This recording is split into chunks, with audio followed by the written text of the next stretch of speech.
Souveraineté sanitaire au Burkina Faso, le défi du financement au cœur d'un forum à Ouagadougou. Plusieurs ministres africains chargés de la santé y prennent part et s'engagent à promouvoir la solidarité sanitaire pour un véritable progrès dans ce domaine stratégique.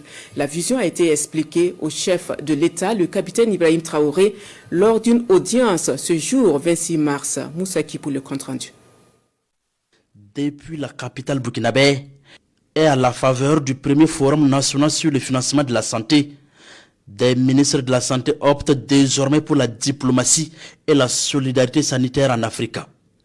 Une option stratégique et prioritaire portée ici à la connaissance du chef de l'État, le capitaine Ibrahim Traoré. Ces ministres de la santé du Sénégal, du Mali, du Tchad, du Niger, de la Sierra Leone, de la Gambie, du Burkina Faso, porte désormais le combat du président du Faso pour l'union et la santé des peuples africains. La réaction du président m'a agréablement surpris parce que je ne savais pas que le président était aussi à l'aise sur les questions de santé. Et la vision qu'il a eu à décliner a été très claire pour son pays en matière de santé, mais aussi pour l'Afrique. Et cela montre que les problèmes de santé qui sont vécus dans les pays africains sont communs. Parce que si aujourd'hui on règle le problème de santé au Burkina Faso, on le règle au Niger, on le règle au Mali, c'est comme si on l'avait réglé au niveau du Sénégal, on l'avait réglé au niveau de la Sierra Leone.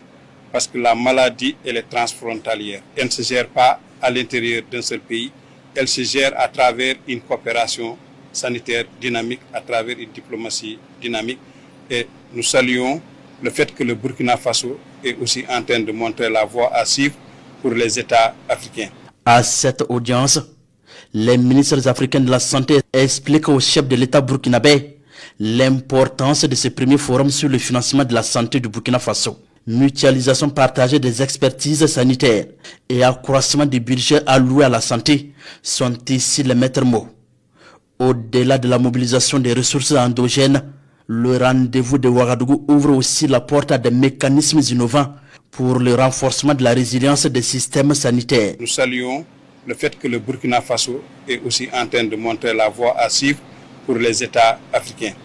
Et avec la bonne volonté et le patriotisme, je reste convaincu que nous pourrons y arriver parce que les populations ont la capacité de financer le système de santé s'ils comprennent très bien les objectifs et s'ils comprennent bien les résultats qui sont attendus à travers cette mobilisation de financement pour le secteur. Sous le leadership du capitaine Ibrahim Traoré et de son gouvernement, le Burkina Faso se place aujourd'hui comme un modèle réussi en matière de politique sanitaire, selon ses ministres africains de la santé. Des progrès réalisés dans le domaine des infrastructures sanitaires, de réduction de la mortalité maternelle et infantile, convaincre ses responsables de la nécessité urgente d'un partage d'expériences pour le bonheur des peuples africains.